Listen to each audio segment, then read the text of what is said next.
السلام علیکم لسنرز، امید ہے کہ آپ خیریت سے ہوں گے۔ آئیے سچی کہانیاں سیریز کے سلسلے کی ایک نئی کہانی سنتے ہیں۔ میرا نام اسد حمزہ ہے اور پیشے کے لحاظ سے میں جج ہوں۔ جج کے فرائض سر انجام دیتے ہوئے مجھے 5 سال ہو چکے ہیں۔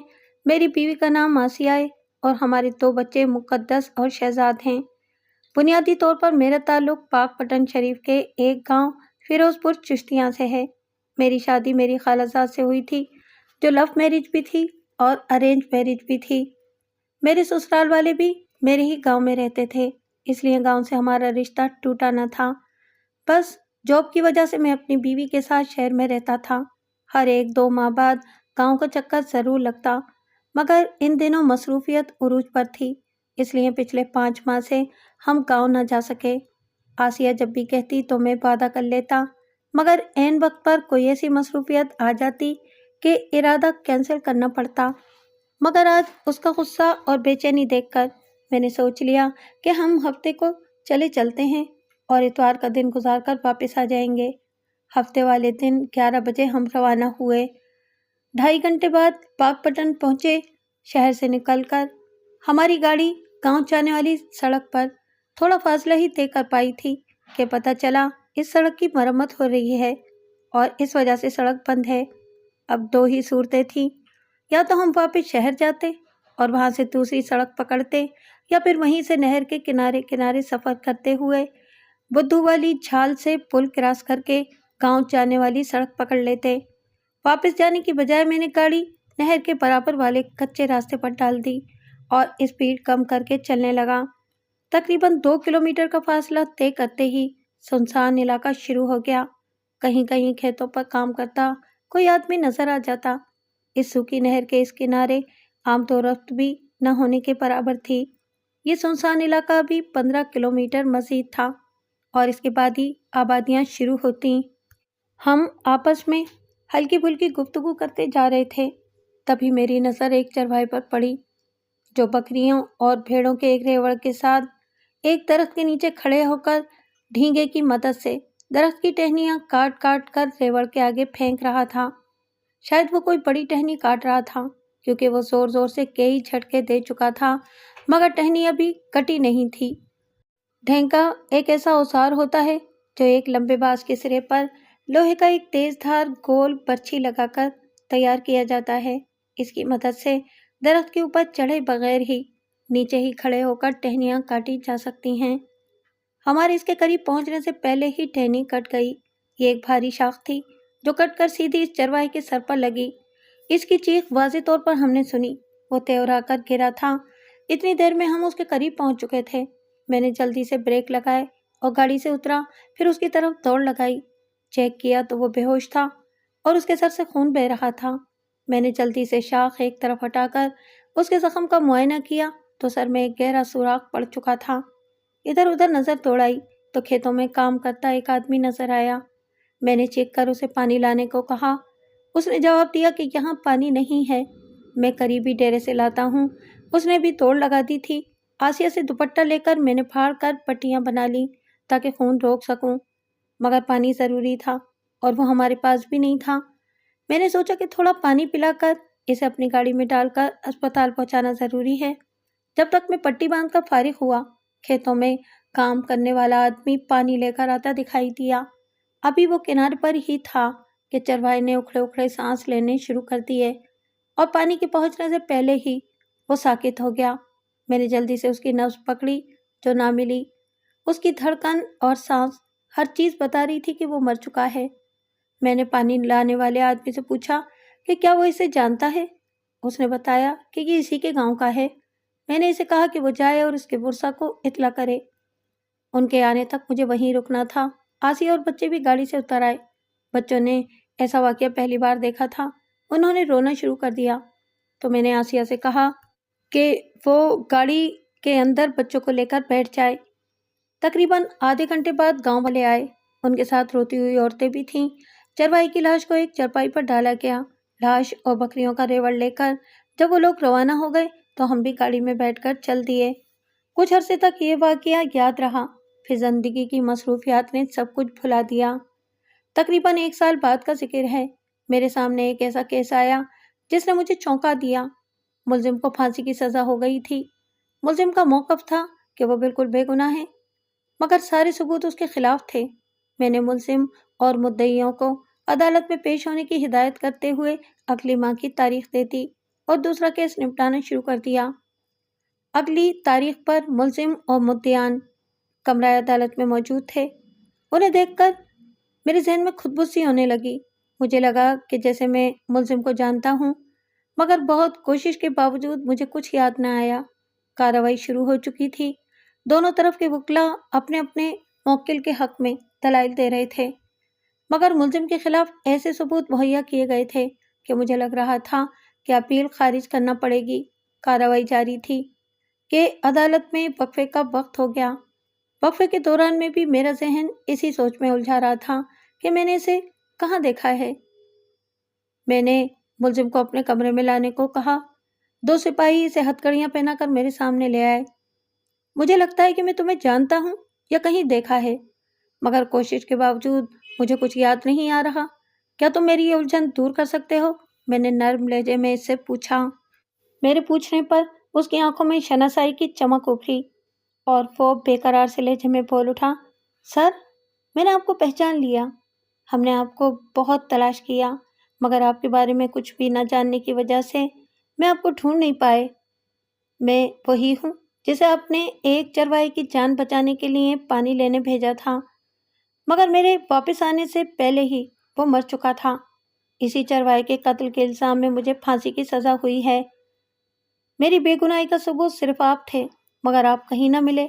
پلیز سر، مجھے بچا لیں۔ آپ تو اچھی طرح سے جانتے ہیں کہ میں بے گناہ ہوں۔ مجھے بھی وہ حادثہ یاد آ گیا۔ اوہ، مگر وہ تو ایک حادثہ تھا، تم اس میں کیسے پھنس گئے؟ میں نے حیرانی سے پوچھا۔ اس حادثے سے 2 دن پہلے میری اس چرواہے سے لڑائی ہوئی تھی۔ اس کا ریوڑ میرے کھیتوں میں گھس کر فصل خراب کر رہا تھا اور وہ آرام سے کھڑا دیکھ رہا تھا۔ اس پر میں نے اسے گالیاں دی تھیں اور دھمکی دی تھی کہ آج کے بعد ایسا نہ ہو، ورنہ میں تجھے جان سے مار دوں گا۔ بس اسی بات پر مرنے والے کے گرسا نے مجھے پھنسا دیا۔ آپ کے نہ ملنے کی وجہ سے میرے خلاف ساری شہادتیں مضبوط ہو گئیں۔ سر، آپ تو جانتے ہیں کہ میرا اس کیس سے کوئی تعلق نہیں۔ آپ مجھے بری کر دیں۔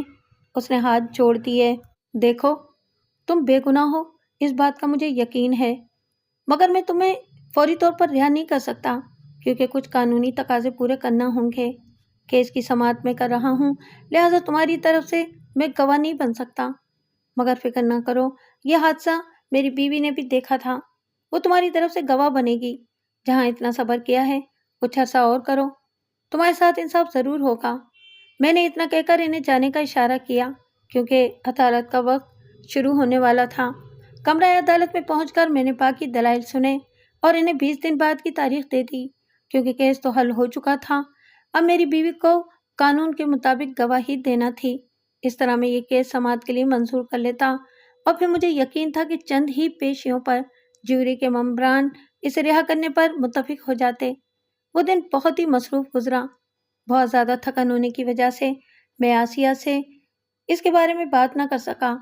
دوسرے دن پہنچا تو ایک خوشخبری میری منتظر تھی۔ میری 3 ماہ کی چھٹی منظور ہو چکی تھی۔ یہ 3 مہینے آسیہ اور بچوں کے ساتھ سیاحت میں گزارنے تھے۔ تمام پروگرام پہلے سے طے تھا، لہٰذا ہم دوسرے دن روانہ ہو گئے۔ 3 مہینے تک گھومنے کے بعد میں واپس گھر آ گیا۔ ان 3 مہینوں میں میرا دوستوں اور کچہری کے معاملات سے تعلق منقطع رہا تھا۔ عدالت میں پھر وہی معمول کے کام چل پڑے۔ دوسرے دن مجھے اچانک وقفے کے وقت میں چرواہے کے قتل یا موت والا کیس یاد آ گیا۔ مجھے بے چینی سی محسوس ہوئی۔ اس بارے میں صحیح معلومات اسٹینو سے مل سکتی تھیں، لہٰذا میں نے اسٹینو کو بلایا اور اس بارے میں پوچھا تو ایک خوفناک انکشاف ہوا۔ میری جگہ پر عارضی جج جو تعینات کیا گیا تھا، اس نے پھانسی کی سزا پر فوری عمل درآمد کا حکم دیا تھا۔ اس بے گناہ انسان کو چرواہے کے قتل کا مجرم گردانتے ہوئے 1.5 ماہ پہلے ہی پھانسی دی جا چکی تھی۔ میرا سر گھومنے لگا۔ مجھے لگا کہ اس بے گناہ کی موت کا ذمہ دار میں ہوں۔ سوتے، جاگتے، اٹھتے، بیٹھتے، وہ شخص ہاتھ جوڑے میرے سامنے آ کھڑا ہوتا اور بری کرنے کی التجائیں کرنے لگتا۔ میری حالت بہت خراب ہو چکی تھی۔ آسیہ اکثر مجھے ٹوکنے لگی کہ آخر بات کیا ہے۔ آخر کار میں نے اسے ساری بات بتا دی تو اس نے مجھے تسلی دینے کی کوشش کی کہ تم نے تو اس کے خلاف فیصلہ نہیں دیا نا، لہٰذا تم اس کے ذمہ دار بھی نہیں ہو۔ مگر مجھے سکون نہ ملا۔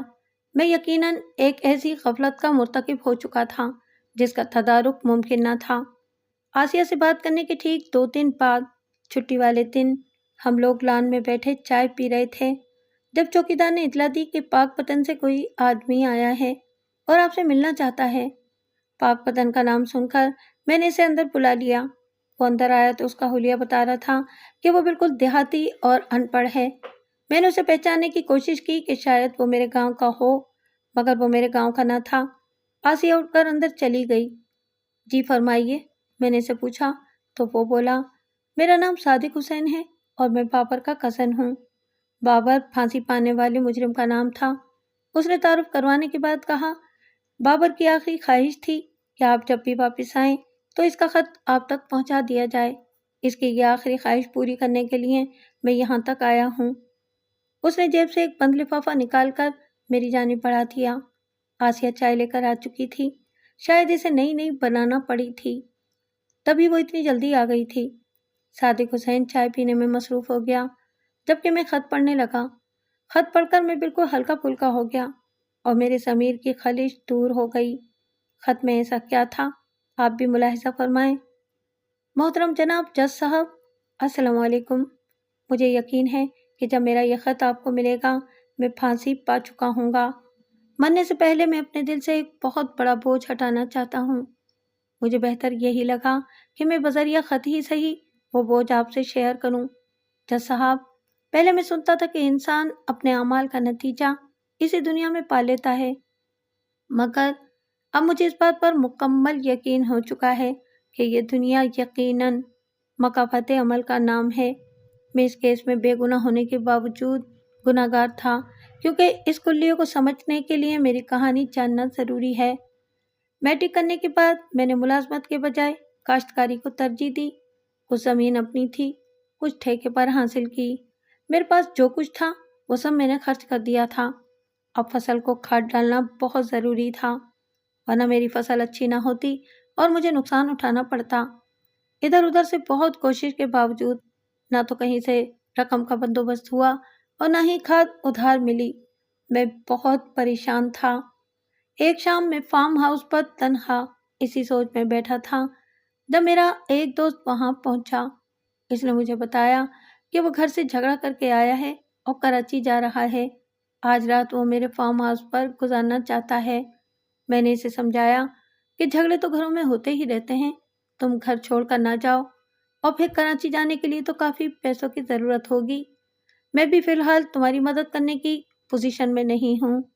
اس پر وہ بولا کہ رقم کا تو کوئی مسئلہ ہی نہیں، اس کے پاس 20,000 روپے موجود ہیں۔ یہ کہہ کر اس نے جیب سے رقم نکال کر دکھائی تو میں خاموش ہو گیا۔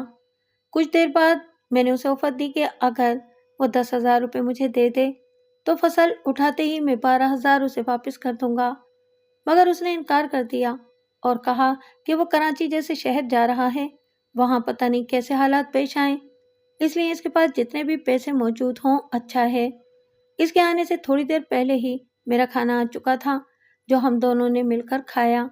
رات 9 بجے تک ہم اپنے اپنے بستر میں بیٹھ کر باتیں کرتے رہے۔ پھر اسے نیند آنے لگی، مگر نیند میری آنکھوں سے کوسوں دور تھی۔ تقریباً 11 بجے میں اٹھا اور کمرے کے ایک کونے سے رسی اٹھا کر سوتے ہوئے دوست کے گلے میں ڈال دی۔ اس کی آنکھ کھل گئی اور اپنے گلے میں رسی پڑی دیکھ کر وہ جلدی سے اٹھ بیٹھا، مگر میں اچھل کر اس کی پشت کی طرف ہو گیا اور رسی کو زور زور سے بل دے کر اس وقت تک مضبوطی سے پکڑے رکھا جب تک وہ تڑپ تڑپ کر ٹھنڈا نہ ہو گیا۔ آگے کے تمام مرحلے آسانی سے طے ہو گئے۔